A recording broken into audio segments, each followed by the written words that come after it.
केंद्रीय मंत्री चिराग पासवान ने बिहार चुनाव के बीच विपक्ष खासकर आरजेडी पर बड़ा आरोप लगाया है। उन्होंने कहा है कि विपक्षी दल किसी भी तरह से चुनाव जीतने की मानसिकता में फंस चुके हैं और लोकतंत्र के मूल मूल्यों पर चोट पहुंचा रहे हैं। चिराग पासवान का सीधा निशाना उस घटना पर था जिसमें बख्तियारपुर से एनडीए उम्मीदवार और एलजेपी नेता अरुण कुमार के काफिले पर हमला किया गया था। चिराग पासवान का दावा है कि ये हमला सिर्फ राजनीतिक विरोध नहीं बल्कि समाज के वंचित और पिछड़े वर्ग को सत्ता की मुख्यधारा से दूर करने की कोशिश है। चिराग पासवान ने कहा, आरजेडी और विपक्ष पूरी राजनीति इस विचार पर आधारित है कि दलित और पिछड़े वर्ग के लोग केवल वोट डालने तक ही सीमित रहे, लेकिन जैसे ही वही समाज का व्यक्ति नेतृत्व की भूमिका में आता है, यह प्रभावशाली बनने लगता है तो उसके खिलाफ षड्यंत्र, हिंसा और धमकी का रास्ता अपनाया जाता है। उनके मुताबिक ये मानसिकता लोकतंत्र के लिए खतरनाक है और यही वो मानसिकता है जिसके खिलाफ एलजेपी, एनडीए और उनकी पूरी नेतृत्व टीम लड़ाई लड़ रही है। उन्होंने आगे कहा, लोकतंत्र में जनता की इच्छा सर्वोपरि होती है और किसी भी वर्ग को यह अधिकार है कि वो नेतृत्व करे, अपनी आवाज उठाए, राज्य की नीतियों में योगदान दे। इस हमले को लेकर चिराग पासवान ने संदेश दिया कि बिहार उस दौर को कभी वापस नहीं आने देगा जिसमें लोग जंगल राज के नाम से जानते थे। उन्होंने याद दिलाया कि बिहार के कानून व्यवस्था की बदहाली के दौर को लंबे समय तक झेला है और अब राज्य उस स्थिति को पीछे छोड़कर आगे बढ़ रहा है। देखिए, जिस तरीके से विपक्षी दल और खास तौर पे राजद और उनके नेता की ये सोच रही है कि चुनाव जीतने के लिए हम लोग साम दाम दंड भेद हर चीज का हम लोग इस्तेमाल करें, ये सोच इस नैरेटिव के खिलाफ ही हम लोग की लड़ाई है। 90 का वो दशक जब चरम सीमा पर इन लोगों ने अपराध, हत्या, अपहरण, लूटमार, इन सारी चीजों को बना के रखा हुआ था, आज भी देखने को मिलता है कि गाहे बगाहे चुनाव जीतने के लिए ये लोग असामाजिक तत्वों का इस्तेमाल करने से भी ये लोग बाज नहीं आते।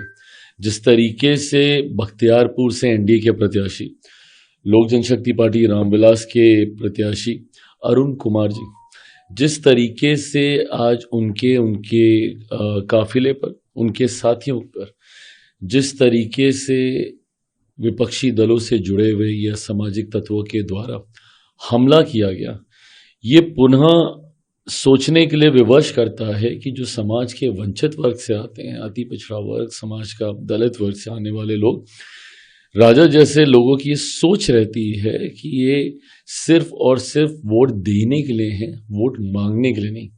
कहीं समाज में ये लोग ऐसे पायदान पर ना पहुंच जाए जहां से ये समाज मुख्य धारा के साथ जुड़े। और इसीलिए जब कोई मजबूत होने लगता है या जिसकी पकड़ समाज के वंचित, अति पिछड़ा, दलित वर्ग से आने वाले लोगों की जब पकड़ मजबूत हुई है, तो इन्होंने उसको डराने का, धमकाने का, उसको किसी भी तरीके से इस व्यवस्था से दूर धकेलने का प्रयास किया। और इसी सोच के साथ आज जिस तरीके से अरुण कुमार जी, उनकी गाड़ी को जिस तरीके से तोड़ा गया, उनका ड्राइवर का सर तक फाड़ दिया गया, मतलब सोचिए इस तरीके से हमला हुआ है कि उनका सर तक उनका फाड़ दिया गया है। मैं ज़रूर कहूँगा, जो भी ये लोग हैं और जिस भी दल से ये लोग जुड़े हुए हैं, चिराग पासवान, लोक जनशक्ति पार्टी रामविलास और पूरा एनडीए गठबंधन कभी भी ऐसे असामाजिक तत्वों के साथ समझौता नहीं करेगा। आज नहीं तो कल जो भी दोषी होंगे, जो भी गुनहगार होंगे, कड़ी से कड़ी सजा उनको मिलेगी। इसके लिए मेरी सरकार पूरी तरीके से प्रतिबद्ध है। कतई कभी वापस जंगल राज के उस माहौल को कभी हम लोग वापस बिहार में नहीं आने देंगे। अभी तो सिर्फ चुनाव है, अभी तो ये लोग दूर दूर तक कहीं नहीं है, तब इन्होंने इस तरीके से हमला करना शुरू किया है। सोचिए, कभी ये लोग गलती से व्यवस्था का हिस्सा बन गया तो 90 के दशक को वापस लौटने में समय नहीं लगेगा। सुनिश्चित हम लोग करेंगे कि ऐसी परिस्थिति दोबारा ना हो। तो सोशल जस्टिस की बात करते हैं, फिर ये सोशल जस्टिस इनका सिर्फ और सिर्फ अपने परिवार के जस्टिस तक सीमित है, सिर्फ और सिर्फ वोट बैंक तक सीमित है। जिस तरीके से राष्ट्रीय जनता दल जैसे दलों ने समय समय पर समझौते करने का कार्य किया और हर बार एक बात को प्रमुखता से दिखाया कि इनके लिए सामाजिक न्याय की परिभाषा सिर्फ और सिर्फ इनका एक परिवार है और कुछ नहीं। अगर कभी भी मौका मिलेगा किसी पिछड़ा वर्ग से बिहार का मुख्यमंत्री बनने का इनके गठबंधन से, तो वो सिर्फ और सिर्फ इनके परिवार का सदस्य होगा। इनके पिताजी होंगे, पिताजी की गैर मौजूदगी में इनकी माताजी होंगी, और अब दोनों की गैर मौजूदगी में बेटे को किसी भी तरीके से इनको सत्ता के शिखर पर लेकर जाना है। जब ये लोग सामाजिक न्याय की बात करते हैं, उन मुसलमानों को इन्होंने सिर्फ और सिर्फ वोट बैंक बना के रखा जिनका इस्तेमाल दशकों से किया, और बदले में आज तक उनके लिए कभी कुछ नहीं किया। व्यवस्था का हिस्सा जब उनको बनाने की बात आएगी तो कभी ये लोग मुसलमानों को या समाज के अल्पसंख्यक वर्ग को ये लोग कभी आगे नहीं करेंगे। पर हाँ, जब जब वोट बैंक लेने की बात आएगी तो कभी मोदी जी के नाम का डर दिखा के, कभी एनडीए के नाम का डर दिखा के उनका लाभ ये लोग जरूर लेंगे। आज जिस तरीके से इन्होंने मुसलमानों को पूरी तरीके से गठबंधन की व्यवस्था से दूर रखा, उप मुख्यमंत्री के पद के लिए तो बहुत दूर की बात है। जिस तरीके से सीटों के बंटवारे में भी मुसलमानों की संख्या को इनके द्वारा सीमित किया गया, और ये सवाल इनसे इसलिए पूछा जा रहा है क्योंकि अपने छाती पर मेडल की तरह एमवाई समीकरण को ये लोग चिपका के चलते हैं, इसीलिए इनसे सवाल पूछा जाता है।